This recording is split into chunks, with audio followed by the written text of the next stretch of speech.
शंकर जी को, योगेश्वर श्री कृष्ण को, महर्षि वेदव्यास को, गुरुजनों को और आप सभी को सादर चरण स्पर्श।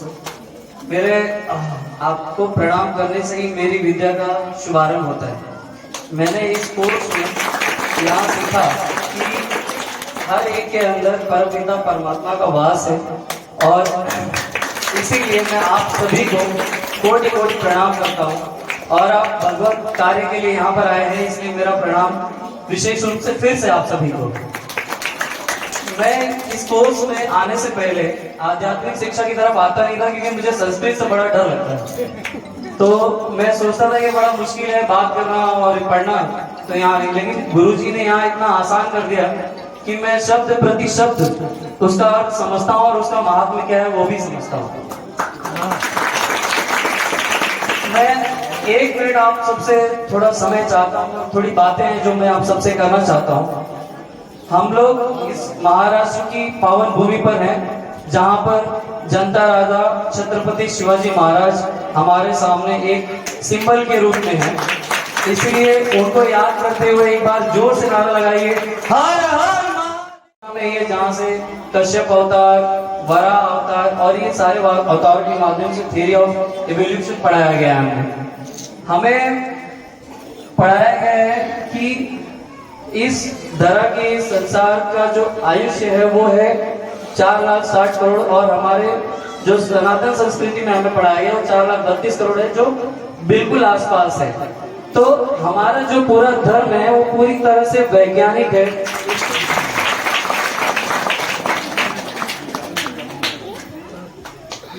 आप लोगों ने अपने स्कूल में पीरियोडिक टेबल पढ़ा होगा, जो 105, 107 एलिमेंट पढ़ाए जाते हैं। वो पंच महातत्व से बने हुए हैं। वो मैंने यहाँ पर गुरु जी के सानिध्य में सीखा है। उन पंच महातत्व से बाहर वो पीरियोडिक टेबल में कुछ भी नहीं है। जो हमारा धर्म है उसको आप सूक्ष्मता से अगर अध्ययन करेंगे तो आप इस पाएंगे कि जो सुबह से लेके शाम तक जितनी भी प्रक्रिया हम लोग करते हैं उसके लिए हमारे ऋषि मुनियों ने कई वर्ष तपस्या करके वेद लिखे हैं। जैसे अभी चिकित्सक हैं जो आज मॉडर्न साइंस में लोगों का ट्रीटमेंट करते हैं, वो उनके लिए पहले ही हमारे यहाँ पे सुश्रुत महामुनि थे जिन्होंने कहते कि ट्रांसप्लांट के लिए लिखा है। और जो बहुत सारे ऑर्गन ट्रांसप्लांट या फिर वो नाक किसी की युद्ध में कट जाती थी तो उस टाइम नाक बनती थी, उस तरह की विधा हमारे पास थी और है। लोग कहते हैं कि जो पाश्चात्य संस्कृति है वो इंजीनियरिंग में बहुत आगे है। हमारे मंदिरों को देखिए, एक एक पत्थर काट के बनाए गए हैं। कौन आगे वो बताइए। लास्ट में एक चीज मैं आप सबसे कहना चाहता हूं कि यहाँ ये कोर्स लेने की जरूरत इसलिए है क्योंकि आप जो स्कूल में पढ़ते हैं, कॉलेज में पढ़ते हैं, डिग्रियां लेते हैं, उसका हमारे वेदों से क्या जुड़ाव है और कैसे उसके लिए हम साथ में दोनों को लेकर काम कर सकते हैं, वो हम गुरु जी से सीख सकते हैं। तो हमारे देश में भ्रष्टाचार एक बहुत बड़ा मुद्दा है।